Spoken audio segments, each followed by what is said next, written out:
Welcome to the Internet, live from the Marriott Library at an undisclosed location in the Logan metropolitan area. This is the Red Line Podcast. I'm your host, quote, High Floor Light Rail, Enjoyer Dunstan, and these are my co-hosts. Co-hosts. Keep going. Kyle Holland and Alex Fielder. Today we're diving into the many bizarre commuter rail lines across the United States that normally wouldn't merit an episode all of their own. We'll talk WES, Smart Train Success, and more after the news. Do. Oh yeah, Metro derailed. What did it do that for? Washington Metro derailed. So, apparently something fell on the tracks and it made a train derail. So this is like the first time ever that WMATA has derailed and it wasn't WMATA's fault that much. Wow. Go them. Yeah. Just like New that's York a big for real deal. with people like pranking the trains with blocks of wood. Basically. So, good for them. They're almost done fixing the track after it got slightly destroyed by a 10-car train derailing on it. No injuries through the magic of tunnels and modern trains. It was on a viaduct. Oh. No injuries somehow. Yeah, and there were 46 people on board, right? 43. 43, I was close. Plus the operator for the we gave up on automating it train. Yep, so maybe don't have things on your track so that they randomly derail. Yeah. This has good been lesson. the news. Wait, Yeah. so a bolt fell or something? Something about non-conforming bolts? Yep, good old 2000, 3000 series cars. They have been such a pain in the katushka. That's special. So, anyway, continue. Do. Don't. Thanks for contributing. You're so welcome. So, the U.S. just loves to build a weird commuter rail line. Seriously, we build them everywhere. Even though some of the time we don't actually call them commuter rail lines, we built a lot of strange ones in recent years. The uniting feature, low ridership. But most of the time, that isn't their fault. Some of them are basically an old-fashioned shuttle branch line, but others act like traditional commuter rail service just with incredibly poor levels of service. So, without further ado, the many forgotten commuter rail lines of the United States. First, the SMART train, which my is favorite. always overshadowed by BART and Caltrain. And Muni, VTA Light Rail, ACE. Everything. Everything. The most obscure rail line in the Bay Area. So, Alex? This is yours, Kyle. Oh. I'm stupid. The Sonoma Marin Area Rail Transit Line, which they weren't stretching that at all, is the North San Francisco Bay's commuter rail line. It most notably does not cross the bay, unlike the actually good commuter line. It serves 12 stations over 45 miles of mostly single track, running from the Sonoma County Airport, just to the north of Santa Rosa, to the Larkspur Ferry Terminal in San Rafael. Yeah, why would we have our train go to the place where everyone is always going all the time? I mean, in principle, the ferry connection could be pretty good. Could it though? It should be. Well, except, first of all, it's like a half-hour walk from the train station to the ferry. And second of all, they're so horribly synced up that there's like only two or three decent ferry connections in any given day because their frequencies are different. So, If they'd put the station at the ferry and sync to the timetables, it could actually be like a pretty poggers commute. Or, dude, I would Bay do Bridge. that. I would live in, like, San Rafael and do my little train ferry commute downtown. Because how long is the ferry ride? 30 minutes. Oh. That absolutely sucks compared to BART. It's a big bay. And you have to remember ships are affected by this thing called friction with water. Gross. How hard would it be to just sync up the connections? I know the distance. They'd first have to move tough, the station but into the same place as the ferries. Yeah, I don't know that it would be that hard, but you know how American transit agencies love to just not do good things. So I imagine there's a bus to the It's No? a walking connection. Okay, so It's that's bad. pretty terrible then. Put it on the Bay Bridge. Don't put it on the Bay Bridge. Put BART on the Bay Bridge. Get rid of the cars on the Bay Bridge and put...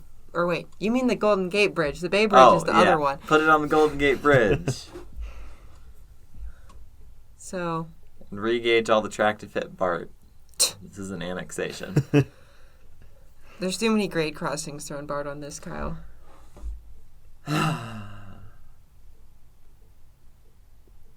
Linear BART connection, and we can just call it eBART 2. Oh, yeah, Electric eBART, Boogaloo. eBART 2, Electric Boogaloo, yeah. That wouldn't actually be the worst idea I've ever heard. Certainly better than the current ferry connection. Oh, yeah.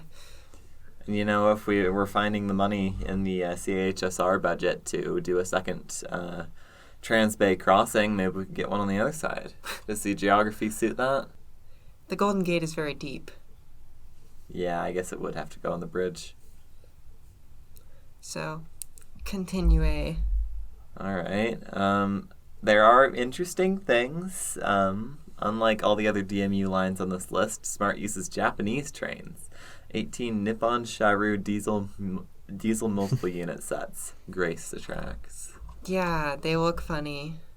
Wow. So, Kyle, Alex, how many people do you think ride this thing 5. daily? Maybe 10, if we're lucky. And remember, this is, in maybe the 4th or 5th most important metropolitan area in the United States, right?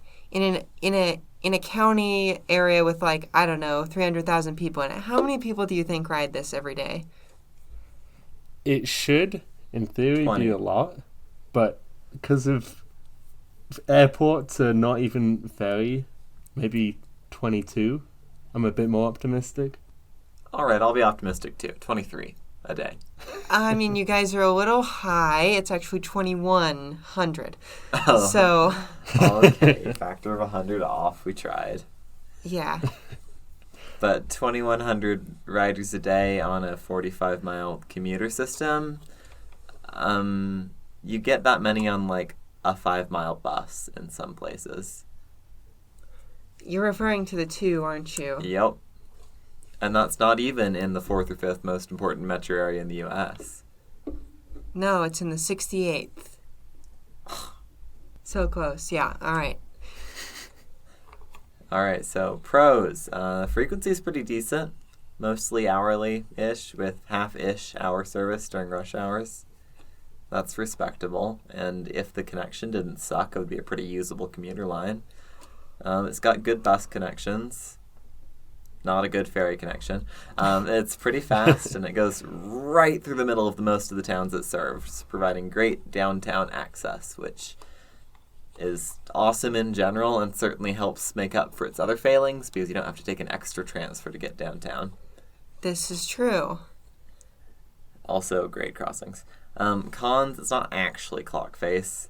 It does not actually run just straight up every hour. They tried, though. Limited span of service, 6 a.m. to 9 p.m., which is pretty all right, but you're missing those late-night trips and those early morning commutes. It's mostly single-tracked. Anybody who's ever been within 100 feet of a single-tracked system knows the pain, and the fare connection sucks. This is true. It's probably getting extended further north to Cloverdale, and then maybe to the east into Napa County because of chronic flooding of a highway along the route. Which is funny, because they're spending $11 billion to rebuild that highway, I think, and it's 10 miles long. So, we're getting some central subway. How'd you get chronic flooding? Bad engineering, mostly. I'm sure geography or something, too. I guess God so. said that some places should have trains and not highways, and not everybody listened. No one listened. He displayed his displeasure with the highways when he tore down the Embarcadero, and the Bay should have listened to him on the rest of their highways as well. So, The just Bay saying. should be barted with the sauce. Barted with the sauce, yeah. Or Caltrained with the sauce. Either way. Yeah, whichever one's cool currently. Hey, Caltrain's going to have 25 kilovolts, so it can just kill you even faster than BART's third rail. Cool. Wait, it kills you quicker? I like dying. Because the high-speed rail needs 25 kilovolt overhead, so they're using that for Caltrain too, which is like 25 times the voltage of usual metro and local systems at the heights that one uses for those this systems. is probably why Caltrain is like shaving like 30 minutes off its current runtime just on pure acceleration. They have effectively unlimited electricity. So It's not even funny. like, I'm not kidding you. They're like shaving on local trips, on local trains, because Caltrain has some express service. Literally like 30 minutes off. So instead of like 90 minutes, it's going to be like a 60-minute trip on a local train from San Jose to San Francisco. That's amazing. Just off of the power of their acceleration off this catenary. So That's amazing. That is awesome. Yeah, high-speed rail haters out there, make sure to look at all the other things this project is doing for California. number 1, Caltrain fast now. Yeah, I wonder if Metrolink would get anything good. Probably not. Metrolink doesn't want anything Metrolink good. has less riders than Caltrain, and it has like 8 lines. So anyway, LA try, challenge impossible. look, LA's great at building the world's longest light rail line. And slowest. And soon, the second longest light rail line as well. Oh, yeah. I forgot. Well, this leads us to our next commuter rail, the Sprinter.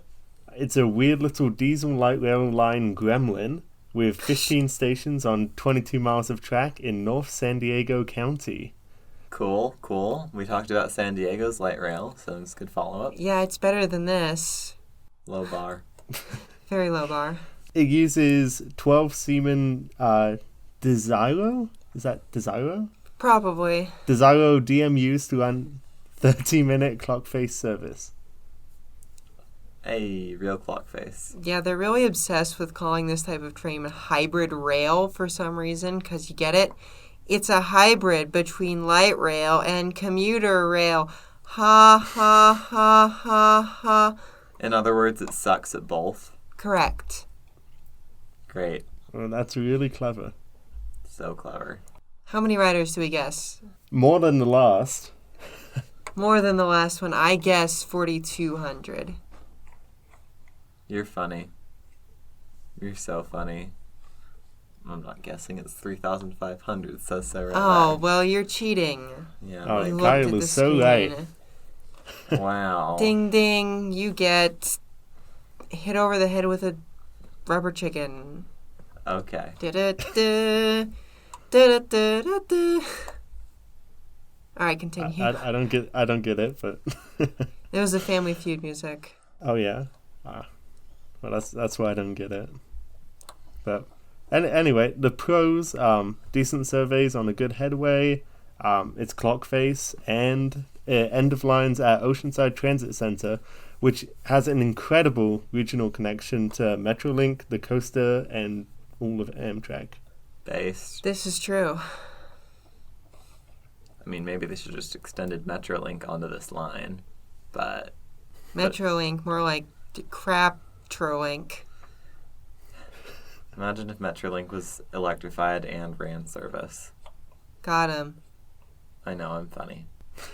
Meanwhile, Cal Chad.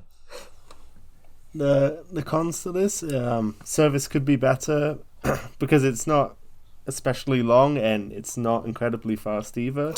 And it's slow because it's bendy. Lots of single tracking, and it feels like it should go more places than it does. So in other words, it fails to do what light rail is supposed to do, and it fails to do what commuter rail is supposed to do. Correct. Because it's a hybrid. Of all the worst It's like parts of more both. like a mutant than a hybrid, really, in my opinion. Like, you know, a hybrid It's is a like gremlin. a virtuous joining of two species, but a mutant is a like non-virtuous joining of two species. Mutant gremlin. Yeah. Good news, it does look like it's going to get 15-minute service, so hopefully then people will ride it now. Wahoo, it's a me, a servicio. So true, bestie. And now we get on to the best commuter rail line in the country. Almost certainly the quirkiest. No, the best. Are you high? I'm believing in Wes. That's right, folks. It's the West train. Portland's crazy branch line using Colorado Railcar, a company that TriMet had to subsidize into continuing to exist long enough to build the train sets, for peak-only services to a suburban station, Beaverton Central, not downtown Portland. Yes, folks, a peak-only commuter rail line that does not run downtown. Gotta take a transfer and go through the mountain. This even is though correct. if your origin point you could have just gone around the mountain. Well, and that's why the Southwest Corridor is going to happen, is so that You could just go then around it would the be mountain. literally redundant. Yes, it has. But what about downtown Beaverton and all the peak hour office commuters that work there? All three of them. There aren't many peak hour office commuters in downtown Portland anymore, but there are a hell of a lot more than there ever were in Beaverton. Special project. So it has 5 stations on 14.7 miles of track with bidirectional 45-minute service during peak hours only. Because they don't own the track. It's freight track. Yeah. How many riders are we guessing, guys? 5. 1 for each station. I don't know, 10? 2 for 400. each station. 1 dude who's just riding it back and forth for fun. 400 daily riders. 400. Wow. Yeah, less than 100 per station, and almost all of them are at terminus stations. So it's like the S line, but worse and way more expensive. Great. It has some pros. It has clock face scheduling. It has really good bus connections and max connections to places as far away as Salem. The bus that parallels it is pretty good. It's a 15-minute bus, so when you inevitably can't catch it, you'll be okay. And it runs at a reasonable speed. How much faster is it than the parallel local bus? Oh, because I think it's 30 minutes west end-to-end-ish. Uh-huh. Wait, let me look this up. Hold on. It is peak hours right now, so Wes is running. Wow. Transit app. So where's the southern terminus? Tigard. Or not Tigard. Tualatin. Wilsonville. There we go. I can think. What do you mean no nearby transit lines? The west has evaporated. I mean, it does every day. But, True. so, it takes, let's see, 501. So it takes 27 minutes end to end. That's pretty good. And the bus. I'm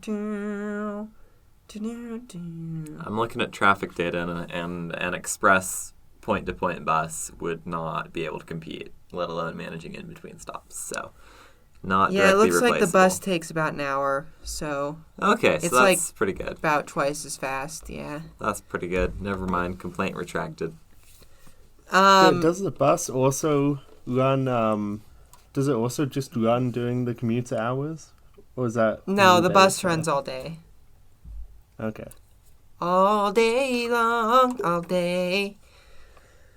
I'm Does musical it get today. more ridership then? Oh, almost certainly. Because it goes places. Unlike the West, which doesn't. Cons. It has very poor service. Old, weird trains that no one uses, including a couple of Bud RDCs that are still in service. You have to transfer to actually get anywhere interesting, and it's a huge money pit, costing TriMet almost $85 per rider, making it 85. making it the only possible form of public transportation that is more expensive on a per-passenger basis than microtransit. That's honestly impressive. Go Portland. I'm impressed. I don't know how you do that. So that's the West, the best commuter train in America. You do it by running big, expensive diesel commuter trains with nobody on them. Small, expensive diesel commuter trains in this case. Right, because they don't need to be big because nobody's riding them. Correct. Well, this leads us to the best commuter rail line out Incorrect. of all of these. By far. It's the Princeton Dinky. It's a silly little electrified branch line from Princeton Junction, the Northeast Corridor station in Princeton, to a station located closer to Princeton proper. It runs 5-minute trip. It runs a 5-minute trip 3 times an hour during most of the day with no stops. So, direct. Has a great span of service. And synchronized with the NEC schedule. Yeah, it is synchronized, which is good, because it would be pretty useless otherwise. But it has a great span of service and runs until about 1:30 in the morning, which is fantastic. And Fandabidozy. I haven't heard that in so long. Fandabidozy.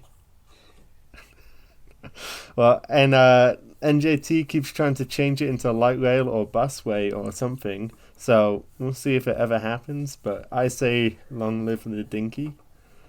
Long live the Dinky. Isn't the infrastructure like massively old and crap? Yeah, and the trains are kind of massively old and crap too. Isn't- What you get on the Dinky is just all the rejects from NJT's like Northeast Corridor lines that they had like 40 years ago. So maybe a light rail wouldn't be a bad idea, but it would sure be no, hell it of would be a expensive. bad idea. Why do you change it when it's perfect just the way it is? What That's you true. call Changing it would flaws. be really bloody expensive. What you call If flaws, you call flaws, I call perfection. character. Yeah, exactly. Yeah, you're ruining the character of the Dinky. Correct. The character of the Dinky is such that it must be preserved. Yeah, well, hopefully the Dinky keeps going for another 100 years or whatever and does not ever get turned into a busway. Screw busways for dedicated lines. Busway, more like dumbway. Am I right, guys? So right. The A train, but not the cool one. The boring A train is a weird suburban rail line running from a suburb of Dallas near the end of the dark green line to Denton, which is about the furthest out exurb of the Dallas-Fort Worth Metroplex. It's got 21... Oh, this is just like West, running from an insignificant suburb to a slightly less insignificant suburb. Yeah!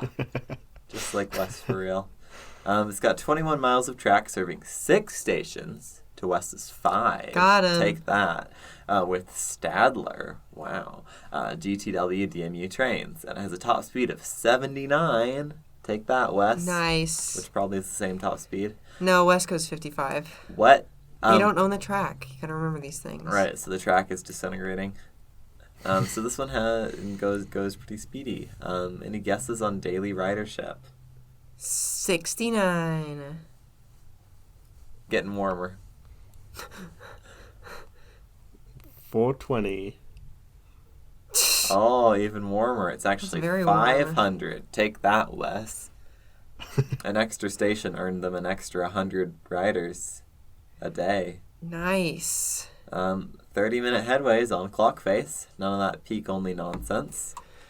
Pretty fast and connects to a service that doesn't suck, also known as DART. Yeah, I think the trouble is that it doesn't go downtown and it's very slow still, despite going 79 top speed. So like it takes like 2 hours on transit from Denton to downtown Dallas, let alone anywhere else. So maybe this is like the E-BART. This is the E-BART of DART, yes. E-DART. E-DART. Except a lot of people actually ride E-BART, so... So anyway. A lot of people will ride anything in the Bay Area because there's lots of people and lots of places to go. And there's not lots of people and lots of places to go in Dallas, the third largest metro area in the country, or fourth largest metro area in the country. I mean, compared to the Bay Area... This is true. Like, you know, there may be more people in Dallas than the Bay Area, but it's certainly a less interesting group of people. I'm sure there's plenty of appetite for actually good transit in both places, but only in the Bay Area do you find appetite for flipping E-BART.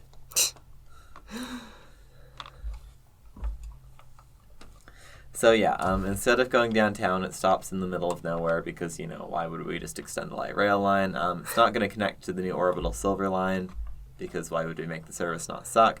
And it's a huge money pit because nobody rides it. Yeah, it's like half of the Denton County Transit Authority's budget, and it has less than 1,000 daily riders. I think that Denton County Transit carries like 4,000 or 5,000 daily riders, so Oof. it's almost as big of a money pit as Wes. Great, except the agency that runs it is not the big transit agency, TM, of the metro area. It It's is a smaller surprising one. that it has so many few riders, given that it has decent service, but, like, Because it goes from nowhere to nowhere. this is true. No offense to Denton. It seems like Full being offense to a Denton. seems like being a huge money pit might be a theme. You might say that, yeah. Yeah. You might. Except the Dinky. Yeah, bringing us on to an actually good commuter rail line, but nobody still knows about it for some reason. So the South Shore Line is maybe the most interesting line on this list, mostly because it is the last operating interurban line in the United States of America. Straight up continuously operating. That is correct. It began service in 1903 Ooh-wee. and continues to this day, having survived both the steam and early electric interurban eras. It was operated privately until, get this, 1989. It's the fall of 89. 89. I don't know if it was actually in the fall. It might have been a different time. And that song is the summer of 69, not the fall. I know. Okay. I was just checking. When it was officially taken over by the Northern Indiana Commuter Transportation District, or Oh. as I prefer to call it, the NCTD. I'll note on the national scale that is quite late to be taken over by a government agency. Very late. And yes, you heard correctly. Despite the reputed demise of interurban trains circa the mid-1900s, one little engine that could soldiered on into the 21st century. It has 90 miles of electrified track running between Chicago and the airport in South Bend, Indiana, and it still had, until very recently, some street running sections in many of the towns that it passes through. It uses a variety of single-level Nippon Sharyu EMU trains. How old are those? Some of them are from the 80s, some of them are newer, Cool. but none from this century. They're removing the street running that was in Michigan City, which is still under construction at the moment, and it looks like a second line will be built in the near future, hopefully to the same electrified standards. Yeah, where are they putting the trains instead of in the middle of the street? Like median, side, There's viaduct? an unused old right, because you have to remember that the Midwest used to have way more people than it does currently, so there was a lot more trains and a lot more things way going more on. industry. Yeah, and so there's just kind of a lot of unused rail infrastructure lying around in most Midwestern cities. So they're just scooting this over into the rail corridor off Instead the of street. on the middle of the road. Yeah. That seems like a nice idea. Probably for the best. Yeah, and currently it gets 4,500 daily riders, which is not bad for the Hey. 20 trains scheduled in each direction per day. Yeah, Hype. hype, very hype. I love the South Shore Line. It's like number one on my Chicago bucket list. So, That's what, like 60, 70, 80 riders per vehicle revenue hour? Mm-hmm. Which is pretty good. correct. So pros, it's very long. It serves many communities with poor transit service, such as Gary, Indiana, known for being like the most impoverished place in the country. Deindustrialization, go It does go burr. pow pow. Ow. I'm My deep. Gary, it's broken. Yeah. Rip. Yeah, it has fantastic regional connections in downtown Chicago. You can pretty easily connect to Metro Electric, the L, about 1 trillion bus lines, Amtrak, to basically everywhere in the country. This is one of the perks of running insert service actually downtown. Correct. It has pretty good rush hour service, as often as 15 minutes to some locations. Nice. You can commute on it. It's electrified, which is so rare in this country outside of the Northeast. I don't know what the deal is with South Chicago and electrified commuter rail lines, but I like it. And then it has some express service.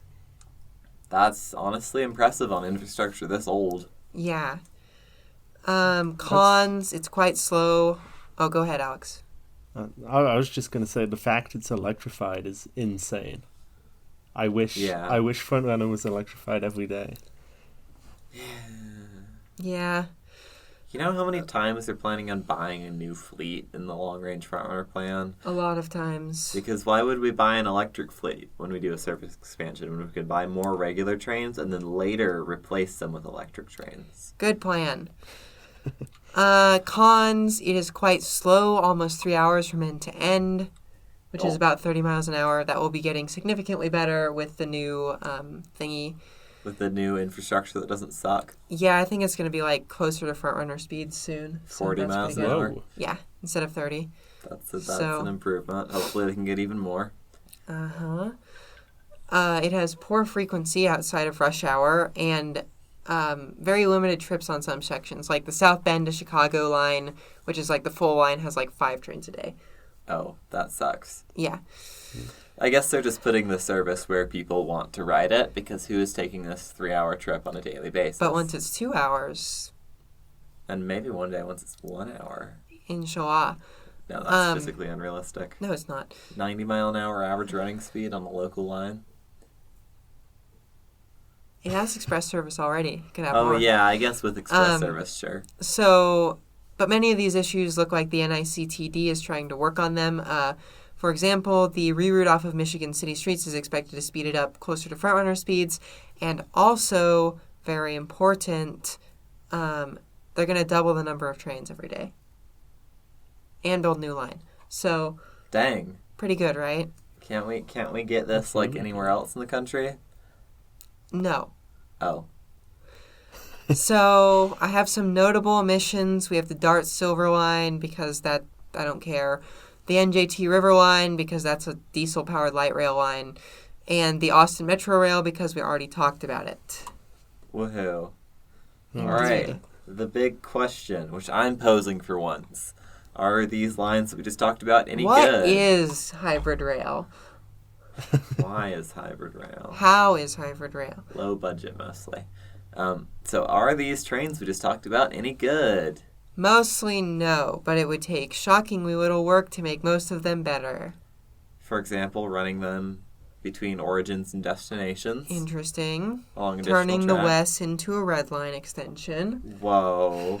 In cases like Wes, also running service on them. That would help. Any closing thoughts? Clock face service for sure. Yeah. I just love the Dinky. Yeah. Is that on your list now?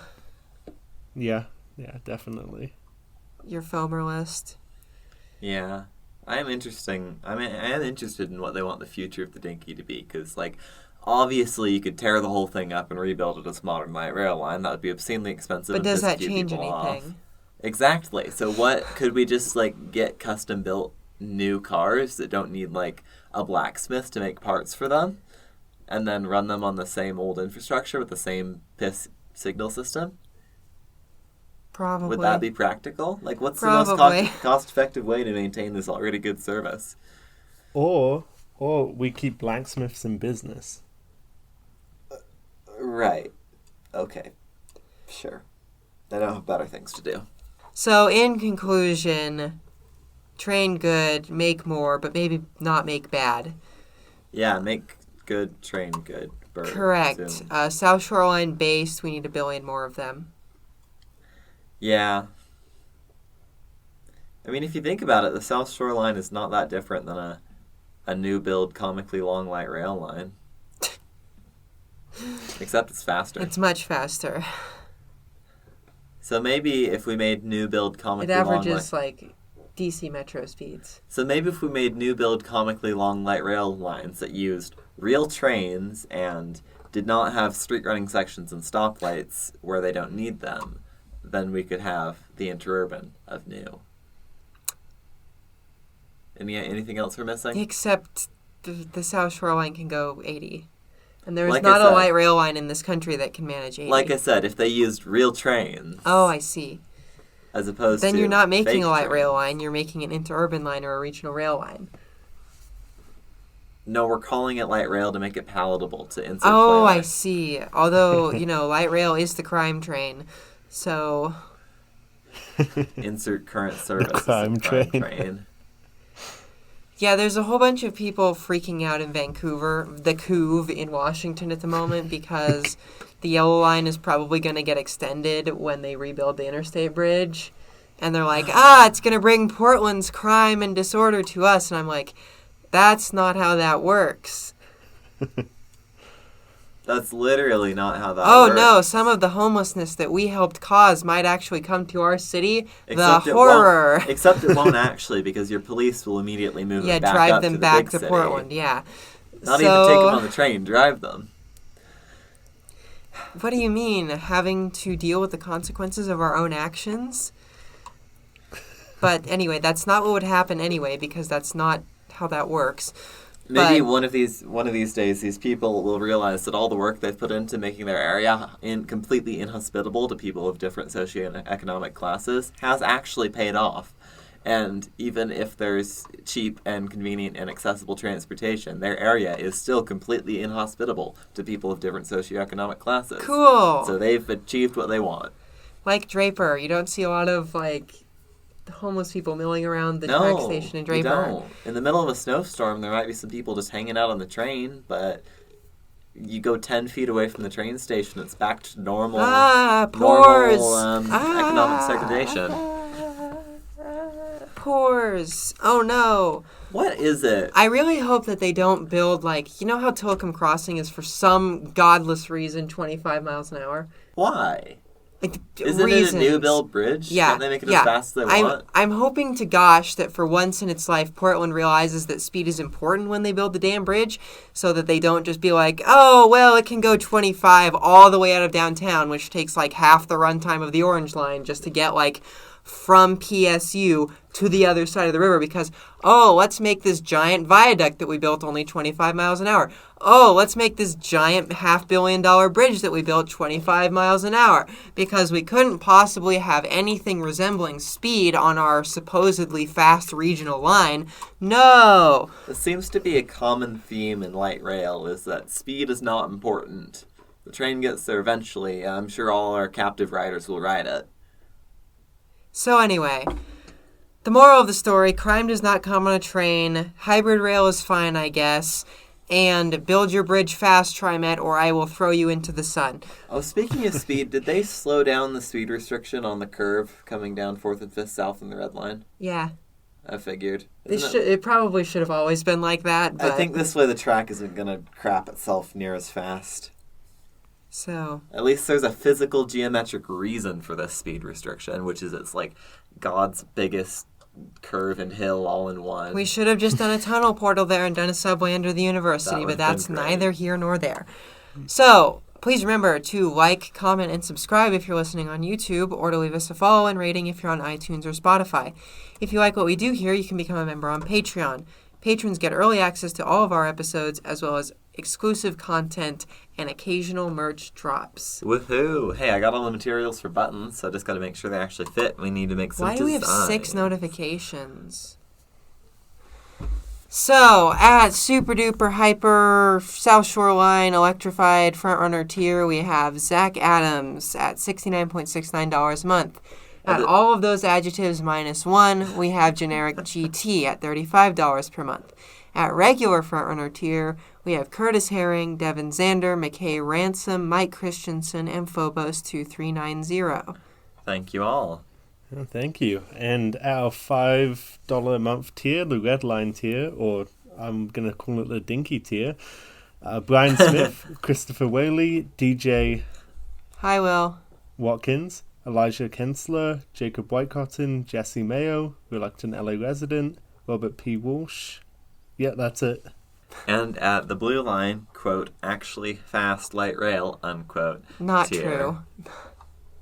At the Blue Line, quote, wants to be actually fast light rail, unquote, tier, we have Alex Dykelski, Ben Busath, Bradley Bondi, Ethan McDonald, Evelyn, G4, Gonzo 12, John Heron Gorman, Martine Hecker Martinez, Matt Gray, Seth, and Zach Verstaat. Thank you all. And at our $1 green grind tier, we have Grinding. Benjamin grinding Wood through the and moonlight. Capil. Oh, thank you all. Thanks. Oh, speaking of grinding, the Salt Lake area news, or South Salt Lake news, the new bridge connecting Parley's Trail to the Jordan River Trail underneath the grind tracks over 9th West and over the Jordan River is complete and open for business. This is true. I learned this from some dude with an e-bike at Costco. I learned it when we bike past. That works too. But that's kind of a game changer for regional bike connectivity in the Salt Lake area. You mean you don't have to do some weird sketchy thing anymore and you can just go over a nice set of bridges? Yeah. Weird. Oh, And they made the it bridge ramps fixed pretty good. It fixed that really awful part we rode on that one time. Yeah, so Okay. now you can Good. bike safely and comfortably with your family from Ogden to Orem and, well, from Slightly south of Ogden to from Orem. Roy to Orem and all the way up to the mouth of Parley's Canyon Wow. and all points in between, which are quite a lot. Well, that's good. Like, for I'm glad- example, Kaysville, Yeah. Caseville. Clearfield, my favorite city.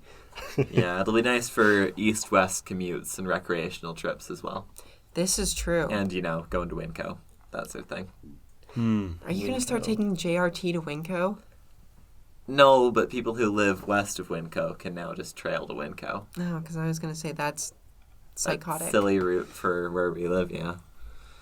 So, So, anyway, anywho, do the thing. Engage with the YouTube.